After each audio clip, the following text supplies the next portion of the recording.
Welcome, everybody, to the Hound's Tales podcast. This is your home for field trialing and deer dog hunting. It'll be stories and discussions on the world of dog hunting. So let's drop the gate, cast your hounds, and get ready for another episode of the Hound's Tales podcast.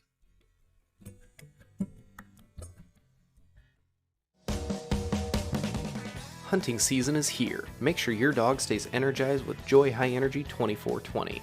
This beef formula is made to meet the nutritional needs of the hardest working dogs at a whopping 505 kcals per cup. Joy High Energy is formulated with omega-3 and 6 fatty acids for healthy skin and a great coat.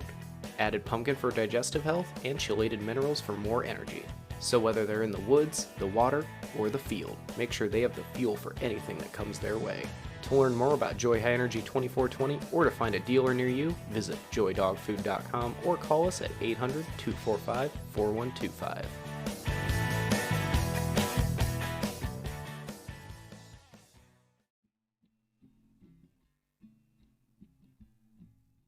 If you're listening to this podcast, you probably have a need for dog supply items such as Garmin products, bark collars, remote trainers, name tags, field trial and hunt dog supplies, supplements and first aid, dog fences, used and refurbished collars, and much, much more. Where can you go to get that? Outdoor Dog Supply. Outdoor Dog Supply is the leader when it comes to Garmin Tritronics trade-in program. They were one of the first Garmin dealers to start accepting Garmin buyback trade-ins toward purchases. Outdoor Dog Supply currently accepts both working and some non-working units. Be sure to check in with these guys at Outdoor Dog Supply or at 757-482-1000. And their hours of operation are Monday to Friday, 8 a.m. to 6 p.m. And if you're in the Chesapeake area in Virginia, be sure to stop in. Go see these guys in person. Outdoor Dog Supply is the leader in online sales as far as Garmin products go and your hunting dog supply needs. This is where I go to get all my stuff. Might as well join me in it. All right, guys. Again, be sure to check these guys out, outdoordogsupply.com, and thank them for coming on board with the Hound's Tales podcast. Let's get back to the episode. Welcome to the Hound's Tales podcast. We are going to do something a touch different again tonight. I know y'all are probably sick and tired of hearing that as as we've been going on here lately. Excuse me. But I wanted to kind of do this for a couple reasons. I have been extremely busy with everything with the Virginia Penn series and all that kind of stuff, working a full-time job. I could probably go on and make some excuses, had the 3-day hunt that we were at a couple weeks ago. And it's been crazy busy. I've been trying to work on some different podcasts with some different guys, the older generation that a lot of people are requesting. And that's one of the topics I was going to touch on later anyway. But so I'll go ahead and kind of touch on that while we're here and talking about it. A lot of your older generation that people are wanting to get on here is a lot more difficult to make happen. Doing this is... The way I'm doing it now, right now, is just a phone call, and that sounds simple, but getting that older generation to understand that I need an hour or two of your time to sit down and talk on the phone and just talk dogs with somebody that you don't know, don't have any knowledge of, and probably have never even heard of a podcast, or know what a podcast is.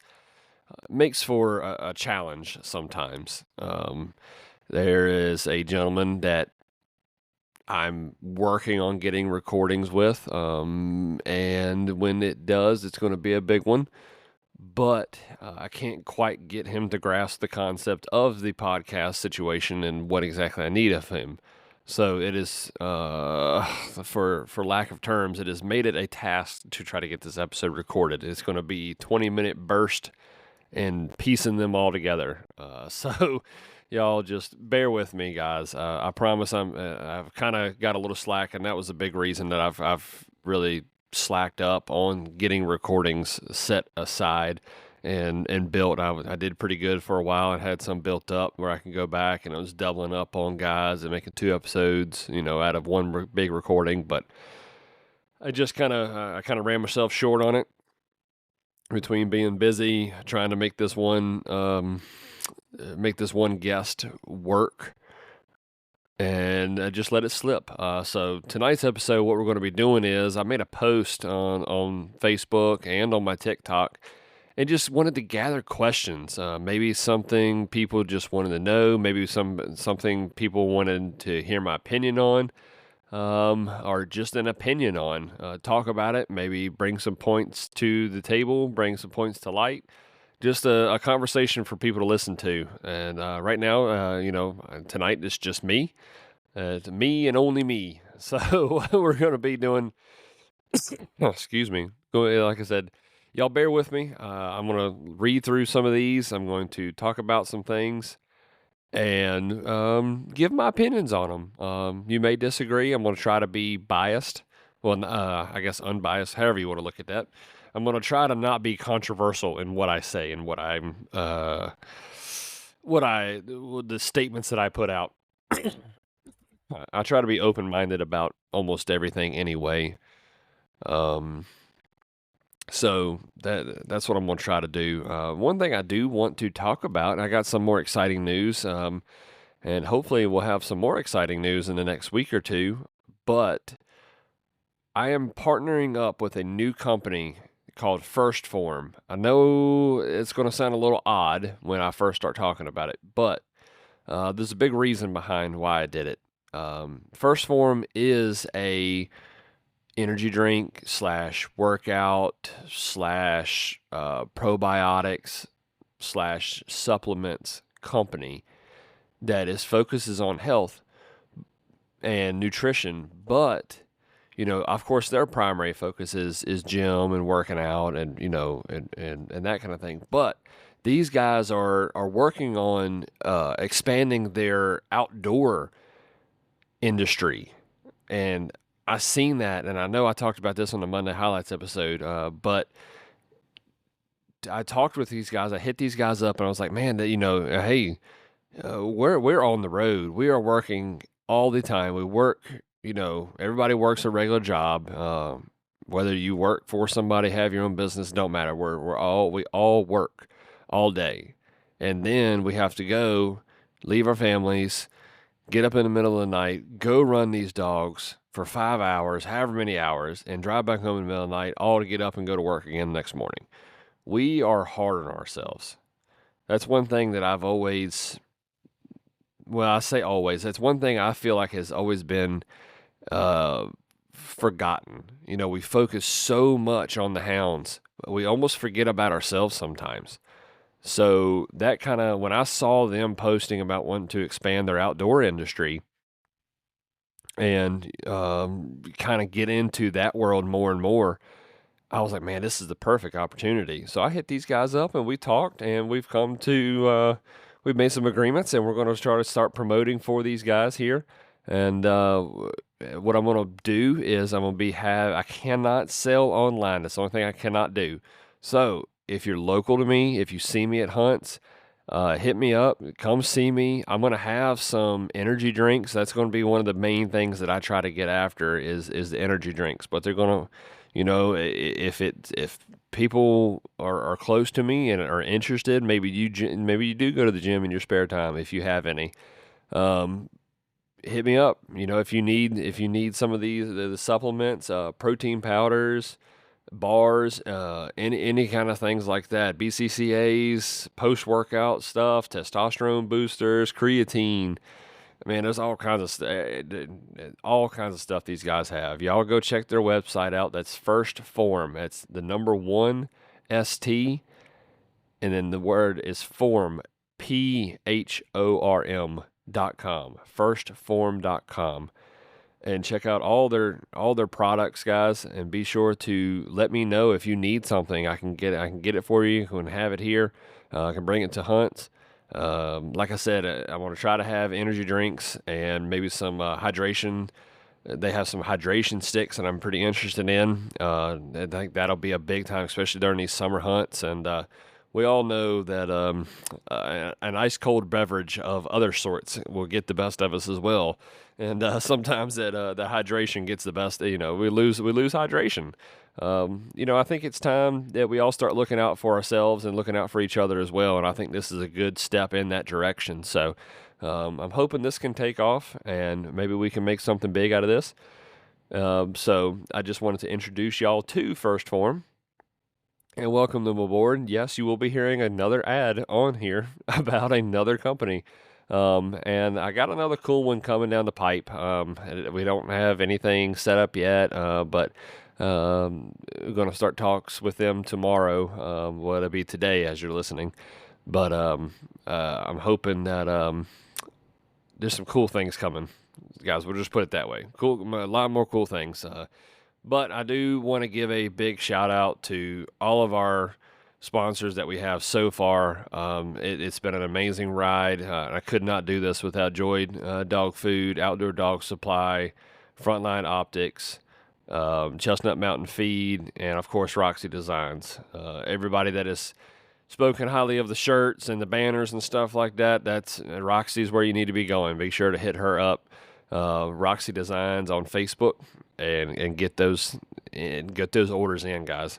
And of course, y'all have heard the ads and heard me talk about. Oh, Lord, I almost forgot. I can't believe I almost forgot that one. I do apologize. Cajun Lights and Cajun Outdoors, big time jump on board. The lights, I think they're making a big hit. I'm so proud of that. I'm so happy about that. And even at all the Virginia Penn Series hunts, giving the light away to the judges has been fantastic, and I have not heard one negative thing about it. So I'm pretty pumped about that and having them guys on board. And of course, Joy's been a huge with the series, with the podcast and all that kind of good stuff, guys. Y'all be sure to please make sure give them some love. I do have an episode recorded already with the owner, Mr. Wade. I know, God, I know I'm going to murder this. Graskowitz is his last name, if I'm not mistaken, if I said that right.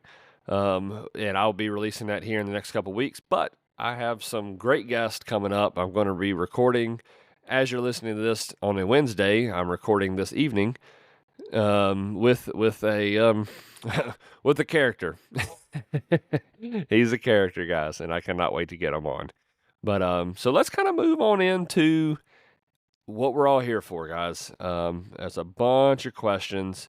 I'm going to kind of try to pick and choose. I think I actually got all of them down. I think I can make this about an hour long go at it, just talking about some of this. I want to start off with some of kind of the simpler ones. Let's see here. Andrew Driscoll asks, keeping flies and ticks down this time of the year in the summer and hot months. I do lime dust. Lime dust seems to really, really help me. I take, beginning of the, when it starts getting warm, I'll go to, we got a local quarry up here that's got a lot of lime dust, and I'll get about 3 tons of lime dust. I got a lot of lots. Don't judge me. And I'll spread it. And then even, if I got extra, you can always spread it on the yard, spread it around the edges, and all that kind of good stuff. And that seems to do a real good job, especially with the ticks. Maybe not so much with the fleas and stuff like that, but I know the ticks, it does a great job. And I honestly, I think it does with the fleas too. Maybe I'm wrong on that, but maybe in my head it does great. And then I'm still big, of course I run, an adjustable flea and tick medicine as well for the dogs, but I'm a big kennel dip guy. I like kennel dips. It's old school. I think it helps. I think it's a protective coating, and I think it keeps them off of them. And it doesn't hurt to double up on them. So I think between those two things, that's excuse me, that's two of my big things that I do to keep fleas and ticks down this time of year. I'm sure there's other tricks, but for me personally, that's what I do. Excuse me, I take a sip of drink. Let's see. Austin Tomlin, Mr. Deer Hunting with Hounds book asked a question. It said difference in field trials from state to state. As far as rules go, I don't think that there are any. If there are, I have not heard of them, and I'm not aware of them. So I don't think there's any rules wise that there's any kind of difference. Now, of course, you got some states where you can't. I think Florida doesn't have any pins anymore.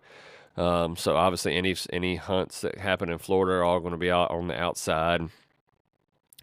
But I will say this, and this is just from talking from people all over the country, going to hunts, maybe talking to people on the podcast. I think dogs are looked at differently from state to state. And what I mean by that is, I think it kind of goes back. I think me and Kenny Dean had this conversation.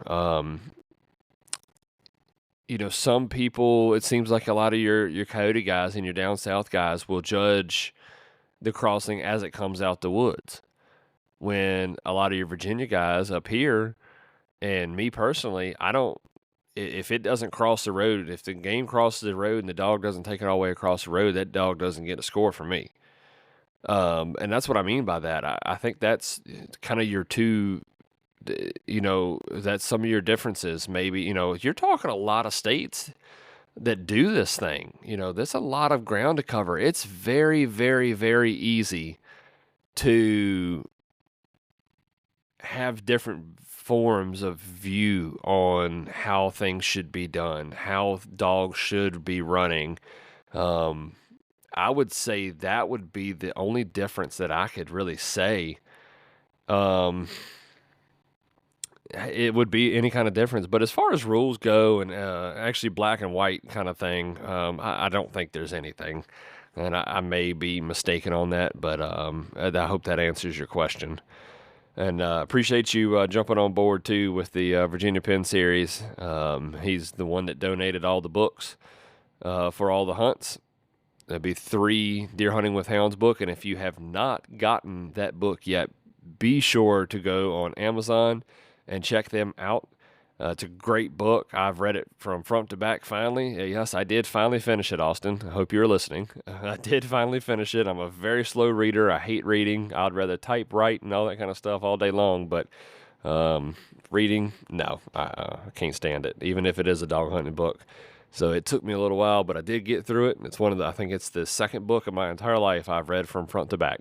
So congratulations, sir. You've made the cut. No, I'm just kidding. But no, great book. A lot of good stuff in it. A lot of good stats.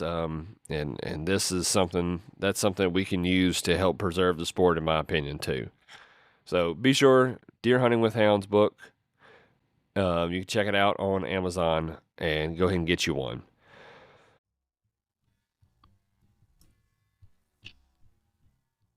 All right, ladies and gentlemen, I'd like to take a second real quick and interrupt the show and talk about Cajun Lights. They have jumped on board to support the Hounds Tales podcast and the field trialing community. You got nighttime field trials coming up. I know I do in my series, Pleasure Running at Night. When you need to catch that next crossing, put your trust in Cajun Lights. Cajun Lights is made in America product out of North Carolina, who has been in business for over 25 years.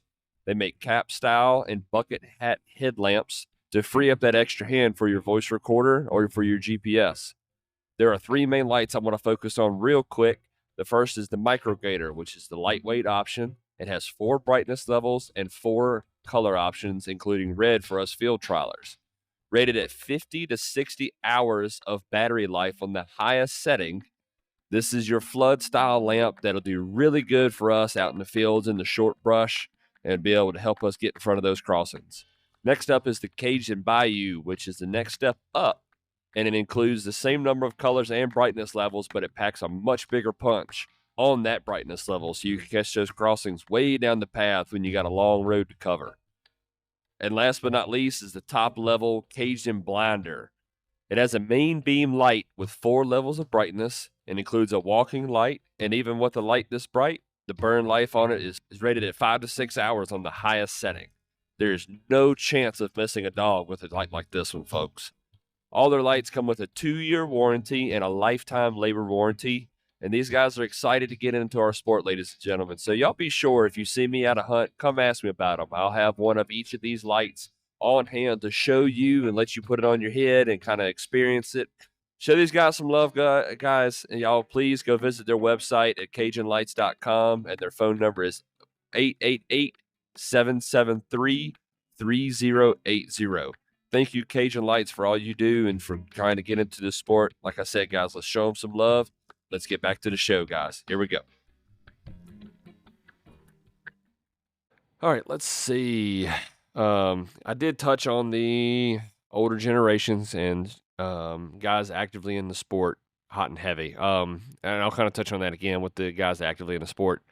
It is, I'm working on it. I promise I am. I'm getting there. I have a ton of names wrote down. I'm getting ready to start messaging people that have been on my radar. There's a lot of guys that I'm trying to get on here, and I will be trying even harder, but I promise you it is coming.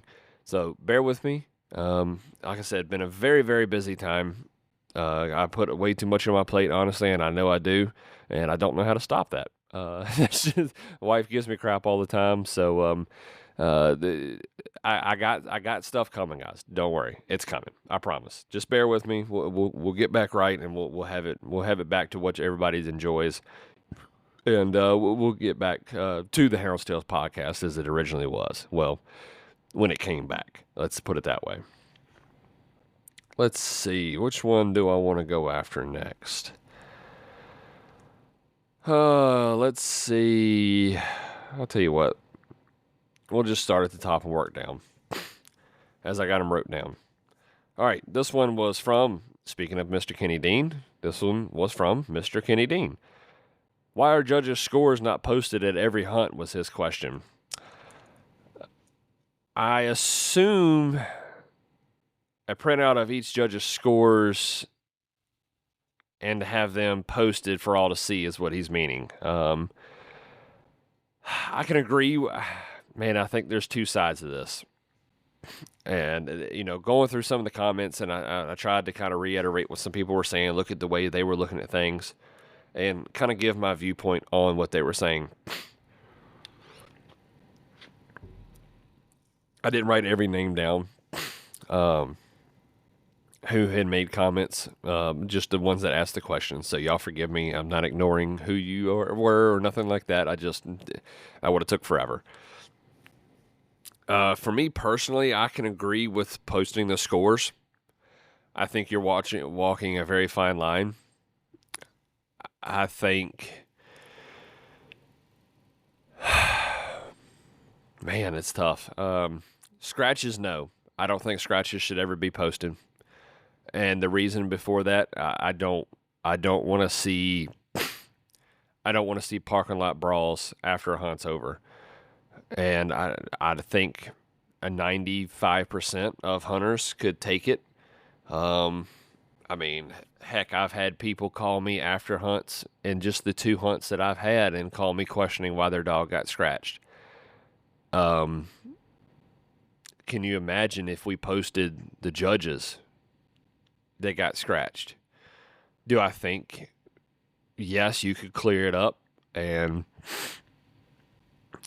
it would avoid a lot of chances for cheating. Not saying that there is a lot of cheating going on. I'm not saying there is any at all. That's not what I'm insinuating. But what I am saying is if I scratched Billy Bob's dog for running a backtrack and Billy Bob comes to me after the hunt over just mad, that dog ain't ever ran a backtrack in his life. How the heck did you scratch him for running a backtrack? And then you try to explain it. Maybe you show him a video not show him a video because you can't record, but maybe you show him the recording is what I meant, like on the voice recorder, like, hey, look, this is how I saw it at the time. And if he don't like it, maybe he starts throwing hands. I think you're opening up a can of worms. Judges that are invited to judge hunts should be trusted enough to judge without having to worry about it. Do mistakes happen? Yes. Are there bad people out there that will cheat for people? Yes, 100%. Do those people get caught usually and not invited back? Yes. I think the way that we are doing things now is okay. I think you're avoiding potentially dangerous situations. Is how I'd have to say. Is how I have to put that. If you put the scratches out there, but it's the scores. Um, I could be okay with it. The only downfalls that I could think of is misreading. I mean, especially up here in Virginia. You get on a gray fox up here, or I mean, heck, some of you Carolina pens, you got gray foxes down there. Y'all know how a gray fox runs. You get a dog that locks in, a couple of dogs that lock in on a gray fox, and you keep seeing this one judge constantly scoring this dog without knowing the situation. That could raise an eyebrow and be like, "Oh, he scored that dog up for an hour. He had to be cheating that dog." No, that dog was on a gray fox running a tight circle. There's probably, if you go back and if you go through all the judges and look, I bet there's 2 or 3 other judges that are scoring it the same way or very close to the same. I don't know. I really, really do have mixed feelings on it because, man, I don't know. I like how the Masters does it with the top 10 dogs having their printout and having the judges, you know, the top 10 dogs get the printout. And that has the judge's name, the time they scored it, and what place they scored it. I like that. I think that's great. I think that leaves it open. Do I think it should be out there for every hound? No, because good Lord, at the ink and the paper that you would go through. No, I think if your dog scored top 10, you earned that right. If you didn't score top 10, you didn't earn that right. And that's how it should be. I like how the Masters has it set up with that. It's just a lot to think about with providing the score with the judges' scores. That's just me personally. Everybody's entitled to their, like in this whole episode, guys. This whole conversation. This is a lot of opinion based on what I think. I'm not saying that I'm right. I'm not saying that I'm wrong. This is just how I kind of see it, how I feel about it. Maybe I can, put a little light on the situation for some people that may not have an opinion. Or bring situations to the table that need to be addressed. Maybe that's what we're doing here. I don't know where this is going to go. I just thought it was kind of a cool, fun idea, and we're going to rock and roll with it. So, one last thing on the judges' scores and posting. I think you're making it harder for new judges to come along. And what I mean by that is, if I'm a new judge getting into this sport, if I'm a new hunter that wants to get into field trialing, and I'm doing it the right way, I'm offering the judge, I'm offering to go do this, I'm learning, I'm trying to do this.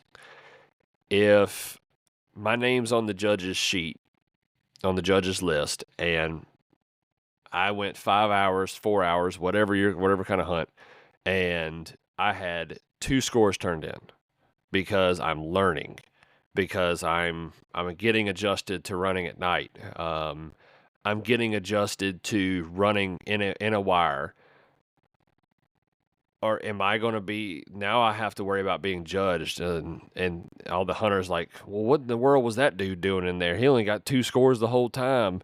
And then, you hear I mean, I'm not saying that everybody's going to be affected that way, but you hear say, oh, look, James Hudson only got 2 scores the entire hunt. Man, he ain't worth a crap. That right there, hearing that in the background could end that dude's career without even knowing it. He's already going to be down on himself because he only got 2 scores, or maybe he's at a big time in, coyote pen and everybody else brought home 60, 70 crossings and that dude brought home 8, 10, 15. He's already going to feel little. there's no need to make it public that he only got that many crossings. Some of these guys worked their tails off to get 3 crossings. Sometimes you go to some of these bigger pens and you work your tail off for 8 crossings. I mean, these are experts in judging, and these guys are bringing home 10 crossings at the most in a 5-hour day. Man, I don't know. I don't know. I think that could be that topic right there could go down for debate, and it could probably go down for debate until until pen hunting pleasure, competition hunting is over. But that's kind of, I guess that's kind of my 2 cents. And I thought there was another one. Oh yeah, so we'll just kind of roll with the judges thing for a few minutes here. Chris Powell asked why more hunters don't volunteer to judge, and I think there's a lot of factors in this. The first one that sticks out to me is time. Call it what you want, but some people have time to run and run only, and that's okay. It does make it tough. I feel bad for those guys. I feel bad, and it's tough on me. I have this. I have a family. I have a full-time job. I have dogs of my own. It's very tough for me to get out there and judge hunts. Especially if you got dogs that are hitting, and you got dogs that you want to run. You're working your tail off to run your dogs, and it's hard to do it.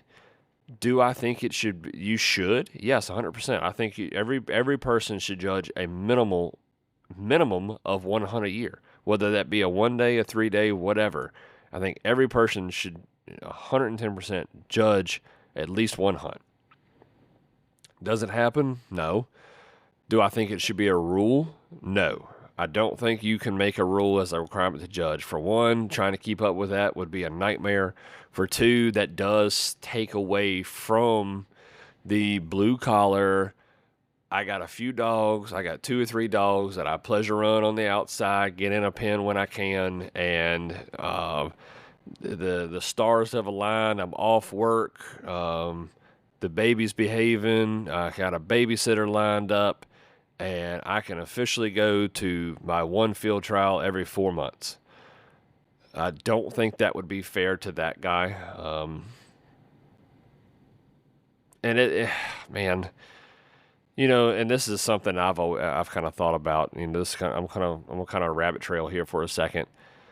I almost wish that there was a way to run. This one's for my NASCAR fans. I wish there was a way that we could split it into like series. I wish there was a way that you could say, all right, these are your Cup Series guys. These are the hunts for the Cup Series guys, and this is what those guys will be running. And then that's a phew. Then you have your bush guys, then you have your trucks, and then that kind of relation. You have your guys that are your hardcore, do it every week and competing 2 or 3 times a month kind of people, and then you have your guys that compete once or twice a year. Do I think it would be cool to see some kind of split up deal? Sure. Do I think it's possible? Absolutely not. But that's just me rambling on there. I think it would be kind of cool. I don't think it would ever happen. I don't think there's enough pens. I don't think there's enough facilities. I don't think there's enough time, and I don't think there's enough management to make that happen. But I just thought, that's just one of those thoughts I've always thought would be cool. But that's one of the biggest reasons I think you don't have a lot of people that volunteer to judge is they don't want to lose the chance to run their own dogs. Yes, you're preaching to the choir, the guys sitting here listening and saying, well, if we don't have judges, we're going to lose the sport. Yes, I agree. I 100% know that.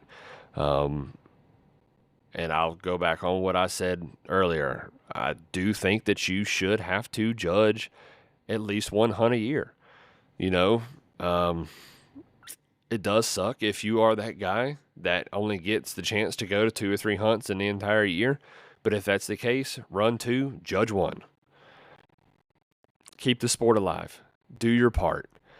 Um, that's my opinion on it. I know that sucks. I know you're feeding dogs all year round to run 2 or 3 hunts. Hey,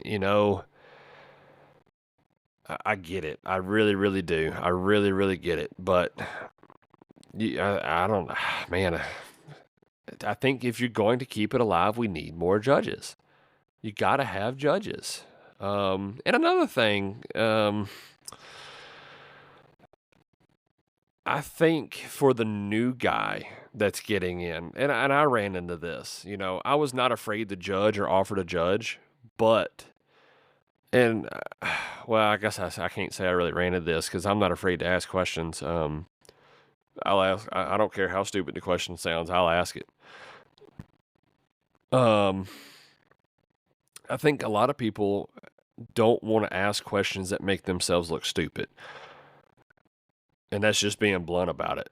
It's very easy to ask a question and people look at you like you're crazy, like you have 3 heads, and like, all right, why is he in here? Why is this guy judging? You know, guys, if you're getting into it and you're learning, don't be afraid to ask questions. Nobody's going to judge you. It is very, very rare that I've asked a question, if any at all, and people have judged me or tried to make me feel, not try to make me feel stupid, looked at me like I was an idiot and didn't help me. Every time I ask a question, it's always, hey, this guy didn't know this. This is why he's asking questions.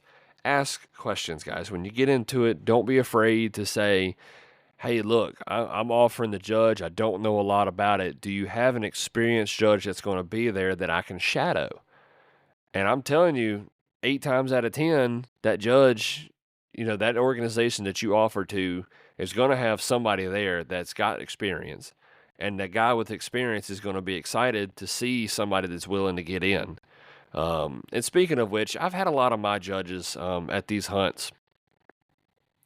And I've had a lot of guys that have asked, hey, look, I'm still kind of new to this, or, I'd love to be able to shadow with some people or something like that, or shadow you. And I'm so freaking busy during these hunts. I wanted to be able to film and go around to all my judges and talk to them and record with them.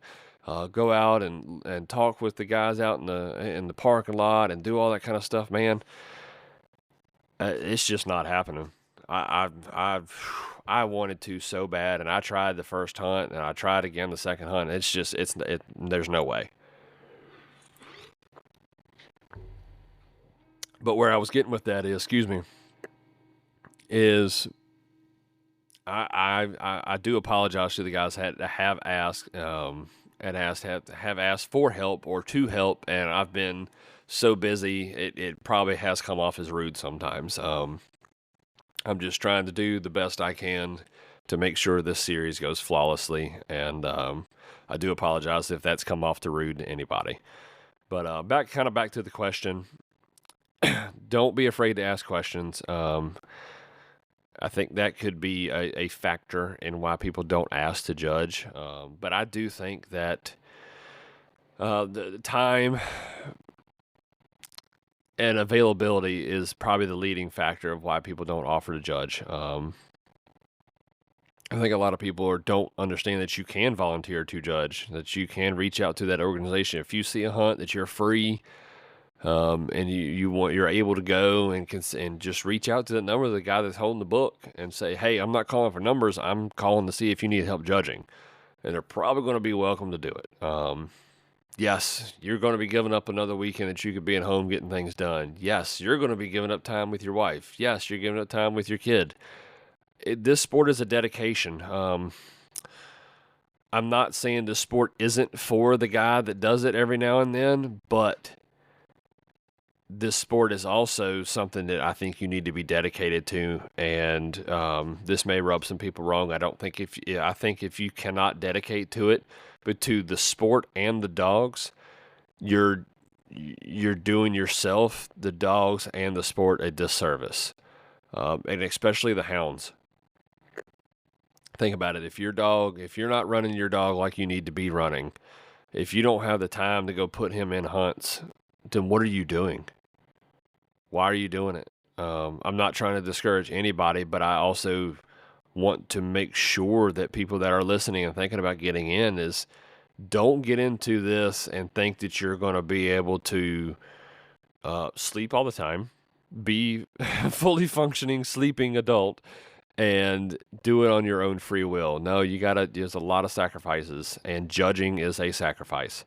Call it what you want, but it is a sacrifice. It's something that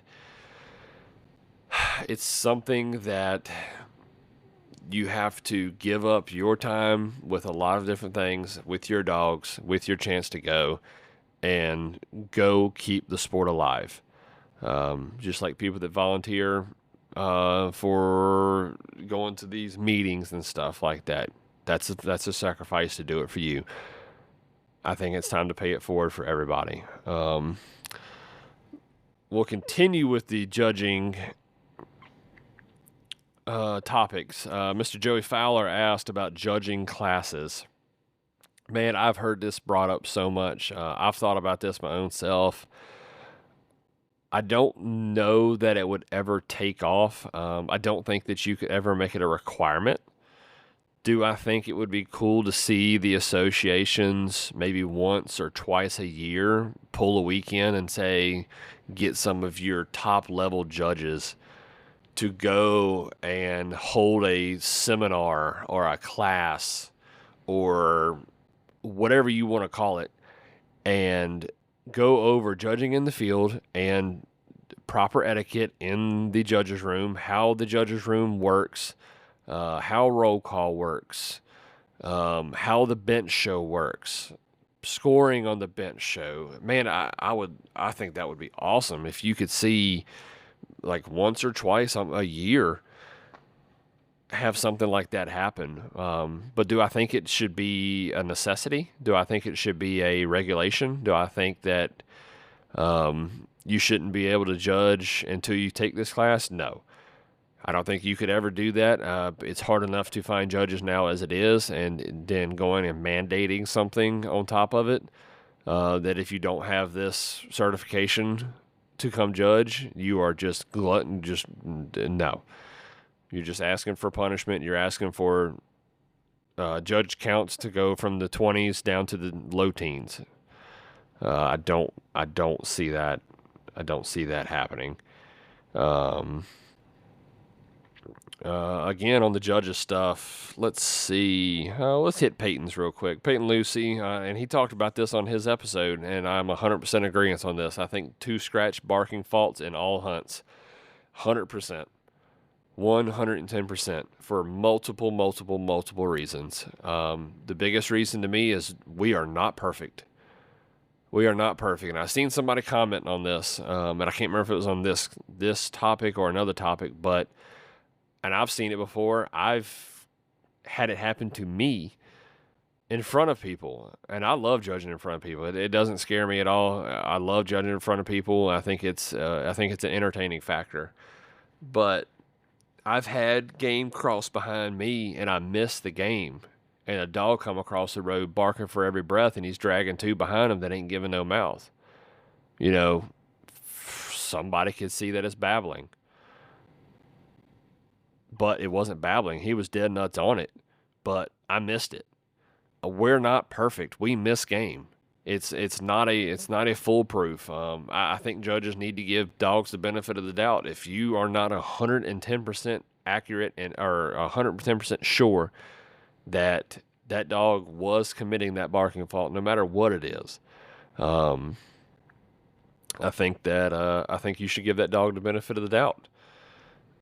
But that's just my opinion on that. Excuse me. Plus, you're also asking a dog to be perfect for 5 hours or 4 hours or 15 hours and not make a single mistake. Are most dogs like that? Yes, 110%. 110%. Most of your dogs are not going to make mistakes, or if they are, they're not big enough to get scratched for. Do I think that dogs should be able to make a slight mistake and a hard judge that is really, really strict pop him and the dog not be eliminated out of the hunt, yes. Don't shoot the messenger. Don't kill me. Don't downgrade me. Lord, don't do that. But give me a break. And most people that have judged or are listening to this understand exactly what I'm talking about. There are certain judges that are out there that are very, very, very, very strict on certain things. And I think those dogs should have a chance to be saved from an overly strict judge. Now, I'm not saying that judge is wrong. And I know that's probably a controversial statement. I think that could be a very controversial topic because now you're questioning that judge's ability. And I understand that. I understand exactly what I'm saying. I understand that. But you got to think these things are just dogs. They're not perfect. I'm not saying that the judge was wrong for scratching it, but I'm saying if the dog is doing wrong, he's going to do it more than once. If the dog does it more than one time, yeah, 100%, knock him down, call it a day, send him back home after the first day. Goodbye, have a good time, see you later. But I think a dog should have the opportunity to mess up twice and take the factor out of either a overambitious scratch or a missed game and a bad call, which happens. There's been times that I've wrote down scratches and gone back and thought about it. I'm like, I can't 100% say that's 100% what that was. So no, I do. I said no. Yes, I do agree with that. 2 scratch barking faults in all hunts should be a thing. Let's see.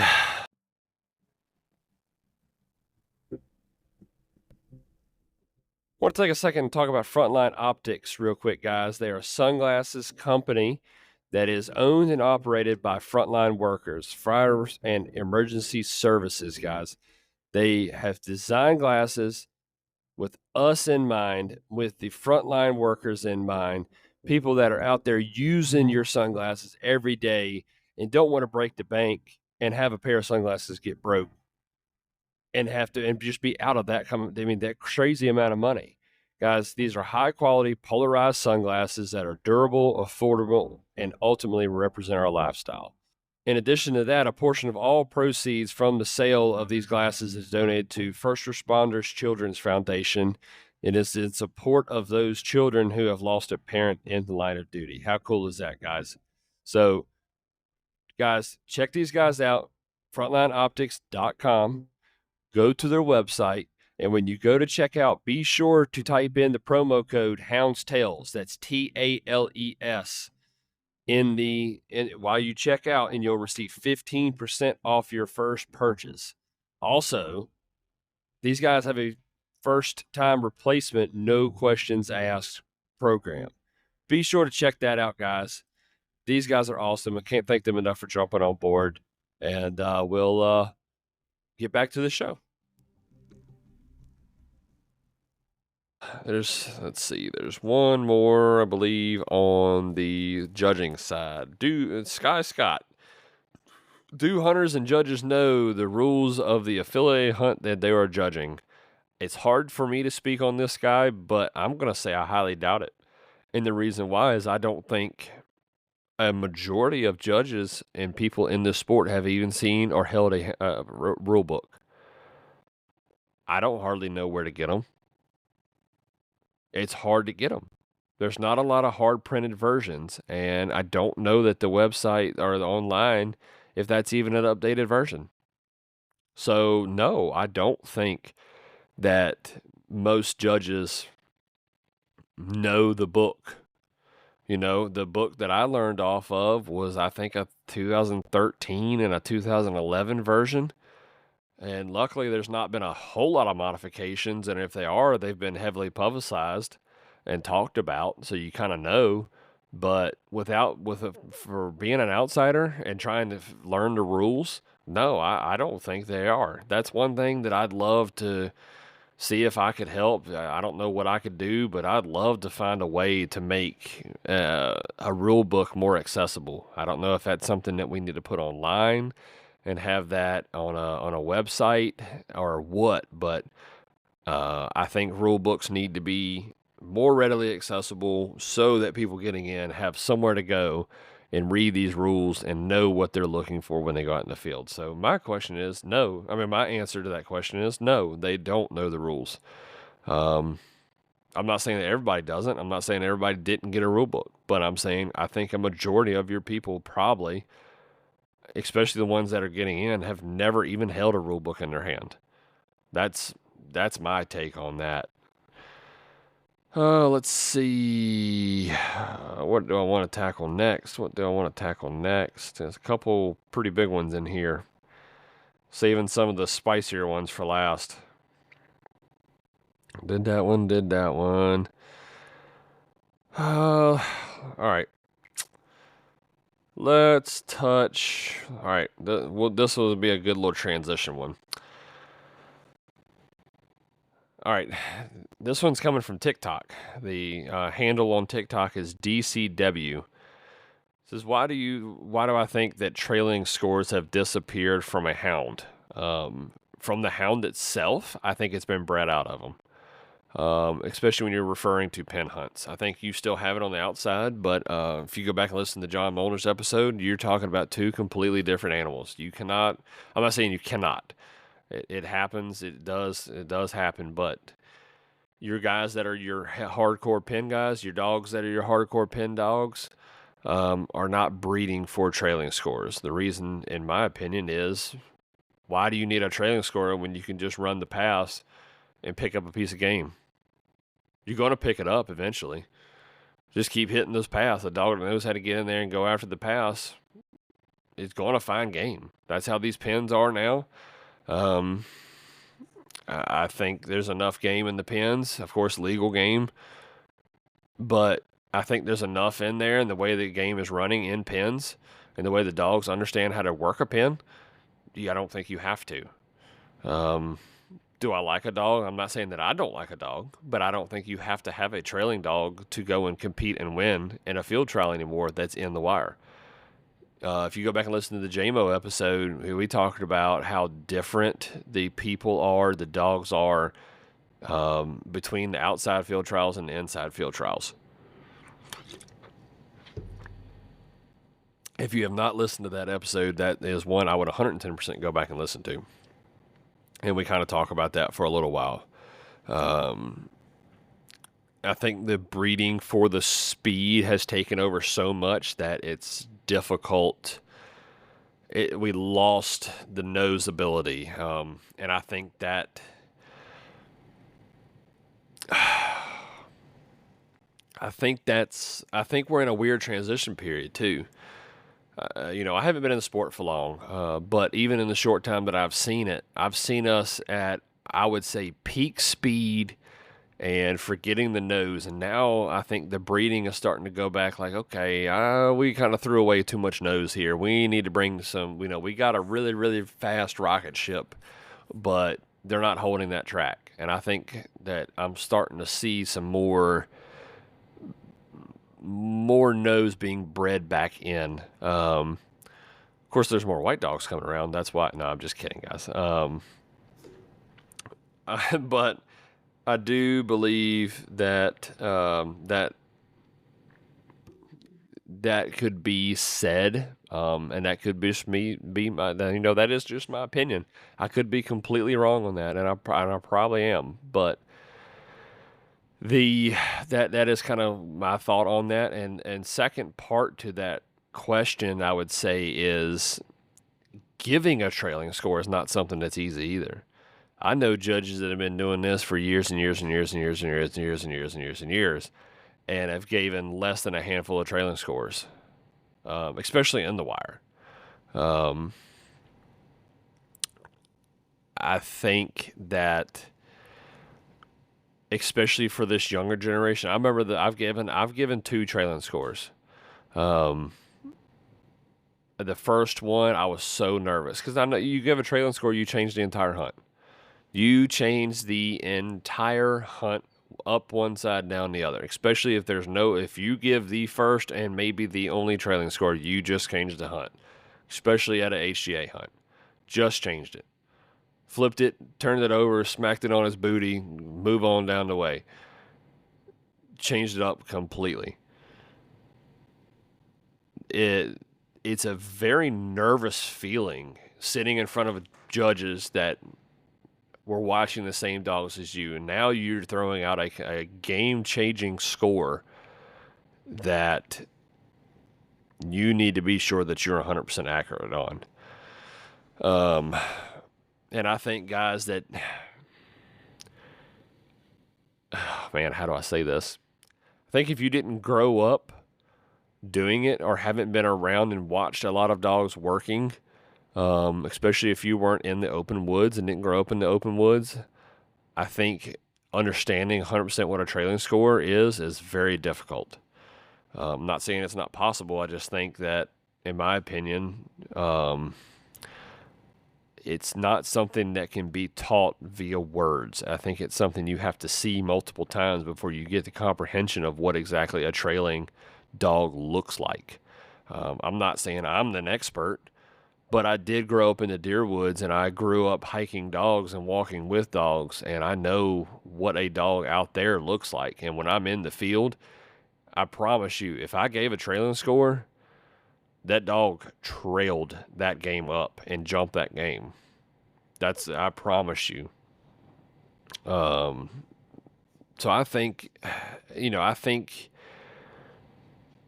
the not know how to give a trailing score and the nervousness of giving a trailing score and maybe somebody being too scared to give one, I think that's a deciding factor. And the last deciding factor, and I'm probably going to upset some people with this one, is we got too many judges sitting on chairs in the middle of the road and not getting in the woods, looking after trailing scores and going and looking after hunting dogs. That's why we don't have those scores. I know that was a comment somewhere amongst all the topics and things that I had posted. And if I missed any questions and missed any comments, I'm sorry, guys. Like I said, full-time job, wife, family, forgive me. But anyway, if you're sitting in a chair in the middle of the road and only worried about getting speed and drive crossings, you're not going to get a hunting and trailing score. Sorry, it's just not going to happen.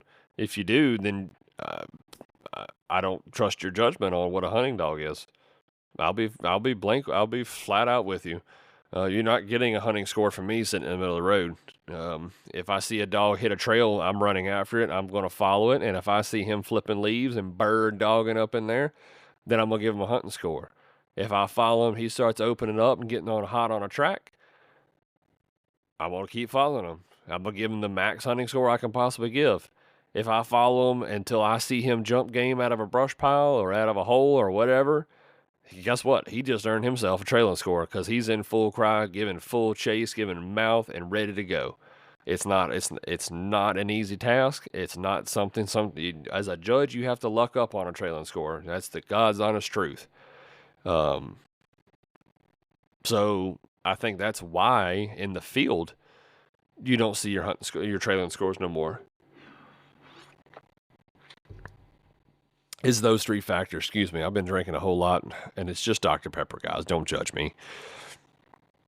Let's see. All right. Oh man, there's some other ones that are good. Just trying to make sure I didn't miss any of these. All right, let's touch on this one. Craig Williams asked, why don't we go back to making a true dog again? Scratch dogs the way they should be scratched. Go back to 5-hour hunts, and we've done nothing but hurt the caliper of dogs. Oh, man. Man, this is a loaded one. 5-hour hunts, not being present, I think that has a lot of factors to do with it. I don't own a pen. I don't manage a pen. I don't manage the game in it, so I cannot I cannot speak on that, and I'm not going to speak on that. Do I wish we could make 5-hour hunts great again? Absolutely. I would be a way more one days, but I don't like 4-hour hunts. Not my style. I like a tough dog, and I think it takes a tougher dog. I'll say it that way. I think it takes a tougher dog to finish 5 hours than it does 4. And that's what I like. I like a tough dog. And we'll kind of go back on the rule books not being made available on scratched dogs where they should be scratched. And there's rules in there, and I've talked about this many a times. I absolutely hate the running a cover track rule.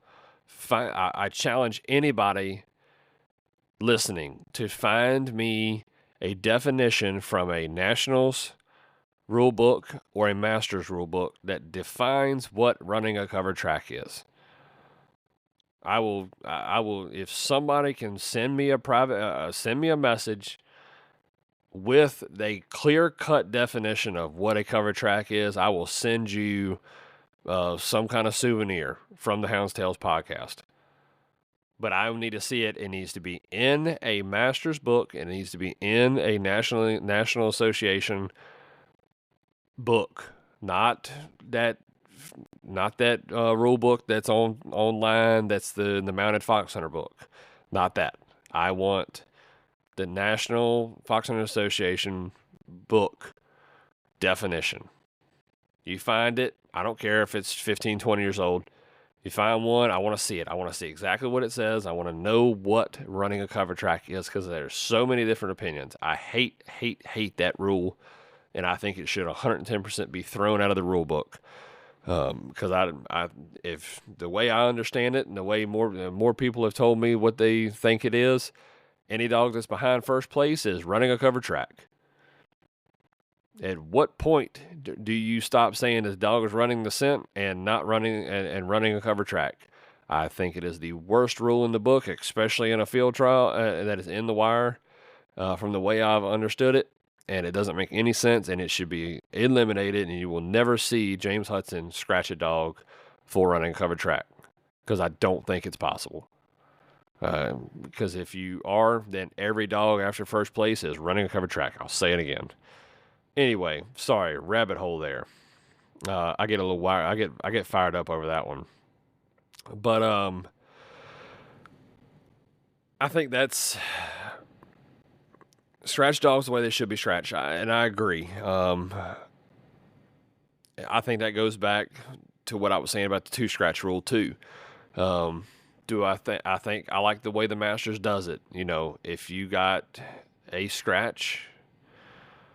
Well, we'll take that back.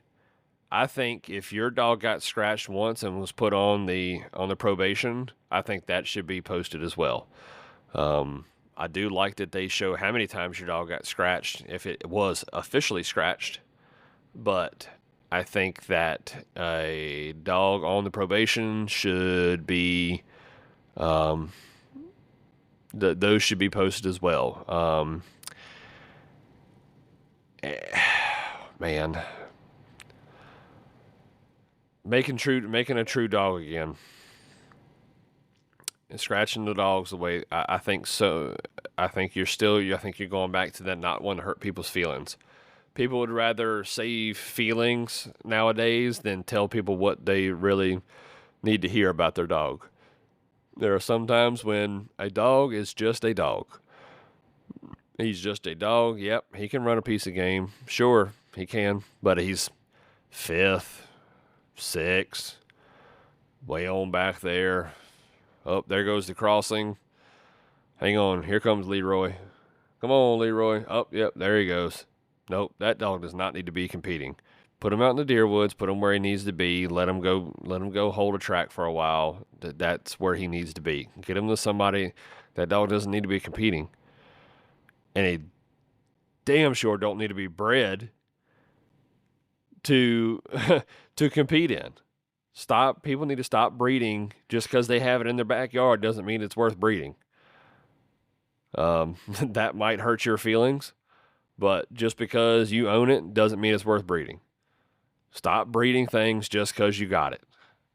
If you ain't done crap with that dog, don't expect to get crap out of it. You're not gonna You're not going to take a turd and and put them in the oven and get out a brick of gold. It's not going to happen.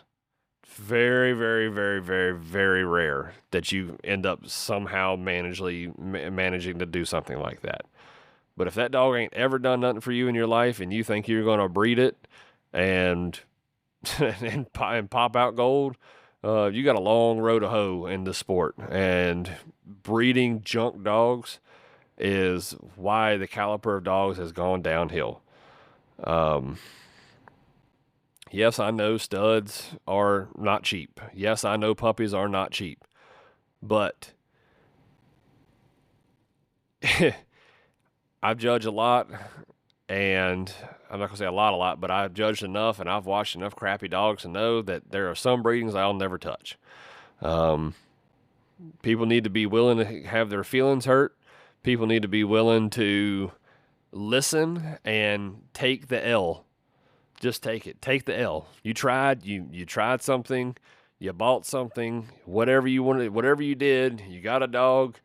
He's looking at you, and maybe he is your best friend. But go feed him some biscuits and put him on the couch at night. Don't put him in a field trial. And then if you do that crazy stuff, don't go to a hunt and get your butt whooped and then complain about how bad the hunt was. Maybe I'm too tired to be recording this, and I'm spitting a lot of truths out there that people don't want to hear, and maybe this might ruffle some feathers, but this is some things that people need to hear and need to understand. And I'm sorry if it does hurt your feelings, and I hope that I hope I don't lose your respect over it. But taking and going breeding Jim Bob's, Becky Sue, and Billy Ray's Geronimo that are in the backyard. Because man, my daddy said they were good dogs. I'm gonna go field trial these things. And then you go to a field trial and get your butt whooped, and then you want to complain and downgrade field trialing and talk about how it's cheating, how it's rigged. No, sorry, you just bred junk to junk and got junk. Take it how it is. Sorry about your luck. Hope that's the answer you were looking for, Craig. I'm sure that hurt some feelings. If it hurts your feelings, maybe you need to take a step and look back in the mirror. You want to win. Work on your breeding. Work on your program. Work on what you're feeding. That's just how it is. I had to do it, and I'm still working my way, trying to figure out the ins and outs and trying to figure out how to make it work. Like I said, I'm no expert, but you go judge some hunts, you go watch some hunts, you see what's moving, you go see what's producing, you go watch these dogs, and there's going to be a dog. It's very rare that I go to a hunt and not come out of that hunt and say, man, there was not a single dog that didn't stick out to me. There's usually a handful, at least one or two minimal dogs that stuck out to me every hunt. And what I do is after the hunt's over, that dog, if that dog placed, I go and look at its breeding. I do the same thing at the next hunt. And eventually there's going to be some breedings that are going to stick out. That's why I went to Chrome. That's why I went to Chrome. I love the way the Chromes work. Brandon, I need some back pay or something on some breeding to Chrome. I feel like I promoted him enough, and I think we need to come up with some kind of deal. I'm just kidding, guys. But that's why I went to Chrome. I've seen a lot of his dogs. I like the way they moved. I like the way they worked. I like the ability of the dog. I like the way it carried itself. I like the confidence of the dog. And that's why I went to Chrome. But I think that's just, I think that kind of goes along with that. So let's kind of move on. Oh, man. Let's see. All right, there's one. Before I forget that one. All right, this one was from Denmark 1220 via TikTok. Said, how do I start my pups and what's a running routine? Depends on what you're doing. I think we have had some episodes. I would refer you back to the Ben Gaskins episode. And if you are going to be competing in field trialing, That's one way that I would say you need to be taking him to a break-in pen, and I will promote Ben Gaskins until I turn blue. He is one of the best. I'm not saying that there aren't others out there that don't do it well and don't do it good, but my pups will only go to Ben Gaskins. And something that I like to do, and this is just even on my pen dogs, I like to take them and get them out of the lots. There's no reason that a dog, um, you can't leave a dog up for 7 months from the first 7 months of his life and then take him to a break-in pen and expect him not to be freaking crazy the first week. He's got a lot of puppy to get out. He's got a lot of ability. He's got a lot of eagerness. He has a lot of stupid to get out of him before he gets and can focus on things. But I like to take mine out. If you have a night in a pen and you can book it, I promise you the pen owner is not going to complain if you take a group of puppies out there and just let them free run. Let them get the stupid out. Let them get some energy out. Let them figure out how to get away from you. That gives you time to catch them and play with them and get your hands on them in the open. That will help your guy that's going to be training your dogs. And it lets them stretch. It lets them get some muscle build up. I try to do that a couple times at least before I take them to a pen. And I'm a big lot guy, so I don't keep them in 10x10s. All my pens are massive, and they have plenty of room to run around. And I think that's a big factor in it too. But that's kind of my advice on, if you're, we'll stick with just the pen. I do have an older episode on startup deer dog hunting. I think it's like episode 7 or 8 or something like that. So if you want to kick back a while back and listen to that, that would be my advice, is go back and you can listen to startup deer dog hunting. And we talked about that. And I think you could probably pick up on some things with that as well. And then what's a running routine? And I think that's a loaded question. Just on that real quick, I won't spend a whole lot of time on that. If you're 3-daying, a wise man once told me, and that's another episode you can go back and listen to with Mr. Dennis Scott, you can't go to a 3-day field trial and expect a dog that has ran 10 hours in the past month to run 15 hours in 3 days. Every dog's different. You got to watch the dog. You got to understand the dog, look at the motions of the dog, and understand what he's needing, what he wants, and what he can take. If you're 1-daying, I don't really 1-day a whole lot. I've never been super, super successful in the 1-day field.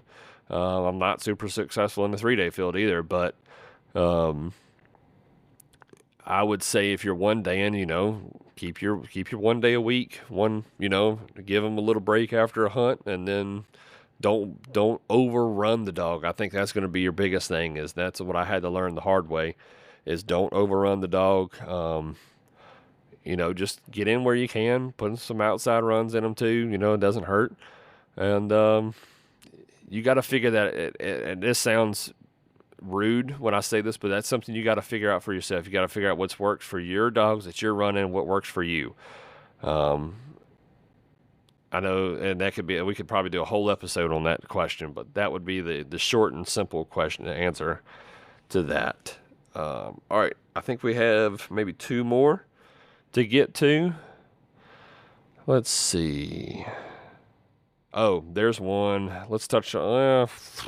Let's save that one for last. Let's go hit these 2. Let's see. Let's hit these 2 kind of controversial ones real quick. And I think they go hand in hand.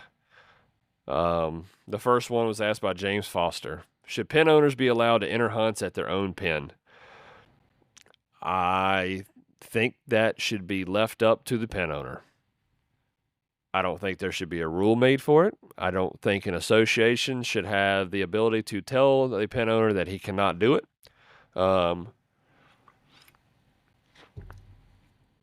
Here's my God's honest opinion on it. If you see a hunt that you want to go to, and you are dead set that you want to go there, but you hate the fact that pen owners run their own hunts, go back in the hunts and find the results. If you see the hunt results and the pen owner is in it and you don't like it, don't come. Don't go. Simple as that. If you don't like it, don't be there. Leave the option open for the pen owner. And here's why I say that. At first, I had the opinion that I hated the idea of a pen owner running in his own pen. But what I wasn't considering at the time is how much work the pen owner puts in to keep that pen, to the maintenance on the pen, the upkeep on the pen, the taking care of the game, making sure the fence is up. I mean, that's a full-time job on top of probably almost all, if not all, pen owners have a full-time job also. They can't. It's hard for them to leave their pen. It's hard. It would be hard for a pen owner to say, okay, and they do it and they make it work, but it's got to be worth it. It can't be a once a month thing or once every other month thing.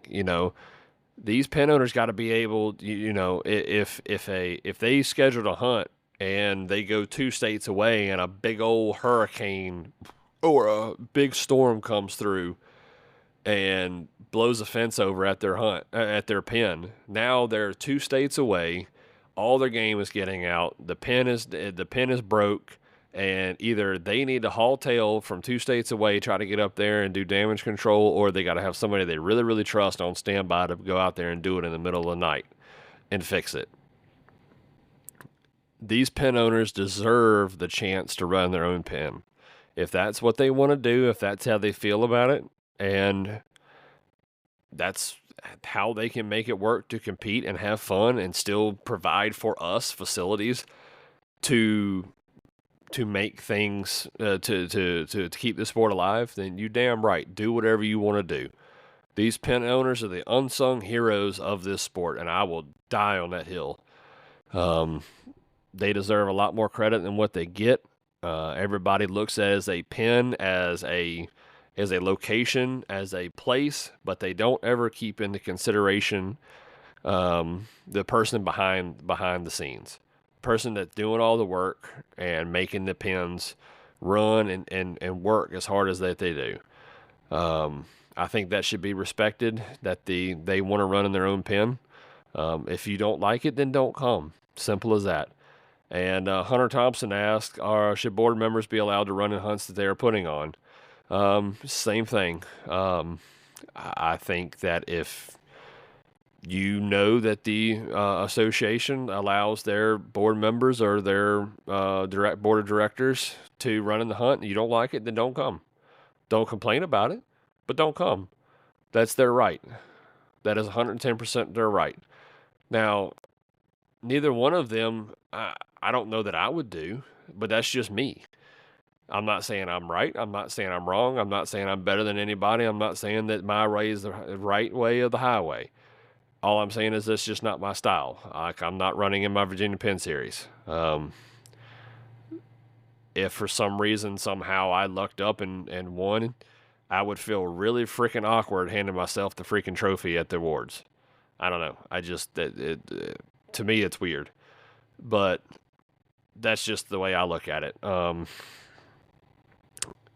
I don't think a rule should be made on either one of those topics. I think that should be left up to the association. I'm part of an association that does not allow the board members and board of directors and board of supervisors, whatever you want to call it, to run in the hunts.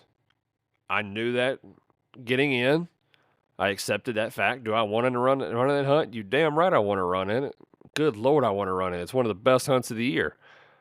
But I can't. And I won't do it. I give the president a hard time, but I'm not going to do it just because I don't think it's right. Now, if I ever get a wild hair and say, hey, take me off the board, I want to run, then that's what I'm going to do. I'm not going to be on the board, but I want to be able to go run, and I'll get numbers the right way. But I think that should be both of those situations. I don't think that any association, as far as Masters or National, and this is just my opinion. I'm not saying I'm right. I'm not saying I'm wrong. But I don't think that they should have the right to tell a pen owner or an association that they can or cannot run in their own hunt.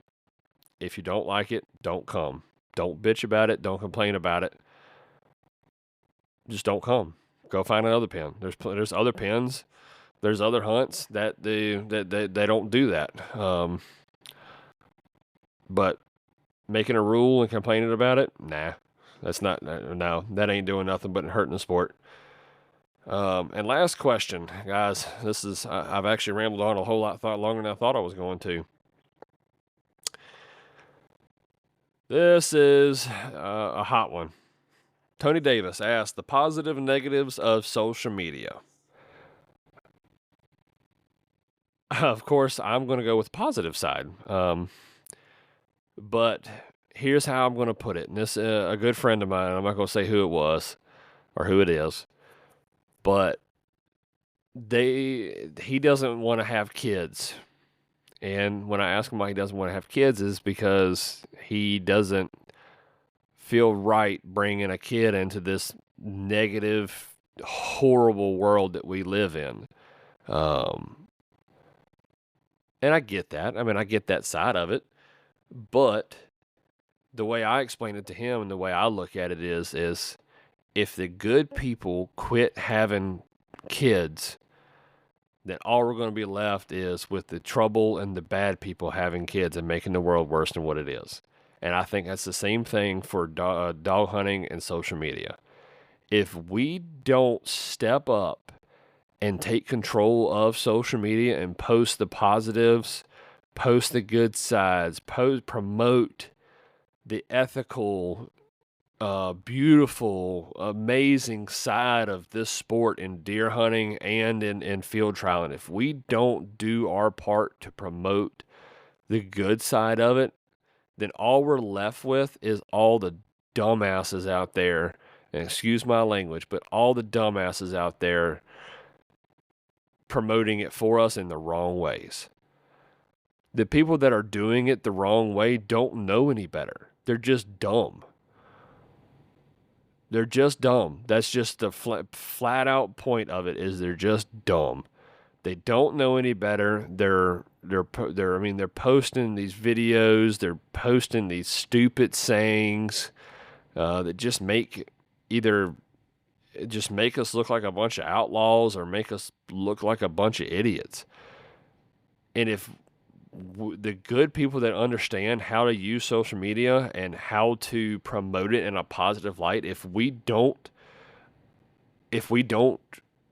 go above and beyond to be the bigger person and show people that this sport is a beautiful, beautiful thing and it's so much positive to it that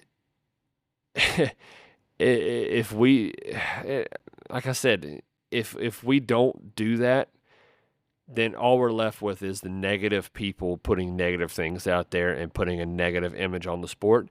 And guess what? 3 negatives make a big freaking negative, and that's a bad, bad sign for us. So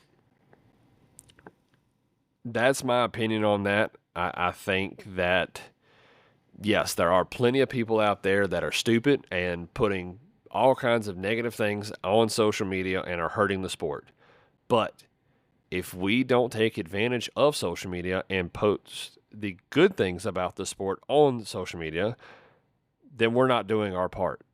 It's just like people that are not writing in, not going to board meetings, not doing their part in the hunting clubs, not judging, whatever you want to call it. Same thing. Same thing. So I'm all for promoting the sport in a positive light. There was a post made a while back, and I'm not going to say where it was, how it was done, nothing like that, because I'm not getting into that. But I did not like the wording of it. It was a big page. had a lot of comments, had a lot of pictures, and if the pictures are if the question and the requested pictures are to a point where you have to regulate them, then you're not doing it in the right way. And the reason I bring that up is there's a lot of people that think they're doing the sport good, but they're not doing it the right way. And that could be a barrel roll over conversation. But be smart. If you look at a picture, if you look at something and you think for a split second, I don't know about this, don't post it. Easy enough, simple. Call it a day, throw it back in the bank, and keep it for yourself. Keep it for yourself. Simple as that. Just be smart. But guys, I think that's everything that I had wrote down. I believe that is it. Yep, that's everything, guys. So, I hope y'all enjoyed me rambling on for an hour and 20 minutes here. I know it's a little different than what we've normally been doing, and I promise you I have guests coming. Like I said, by the time you listen to this episode, I should have one recorded already. So, again, I look forward to it, guys. I look forward to keeping this thing alive, keeping this thing going. I hope y'all are still enjoying this. Please share away, like, subscribe.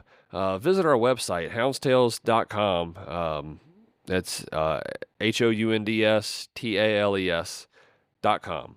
Make sure you get the S at the end of the Hound's Tales. If you put just Hound's Tale, it goes to a completely freaking weird website. But houndstales.com, guys, and be sure to check out all our sponsors on there. It's got a lot of the information for the pin series if you've missed it and looking for some more information for the last two qualifiers, because the third round will be coming up next weekend at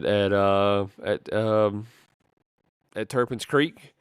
It'll be a barn burner for sure, and I cannot wait to get it.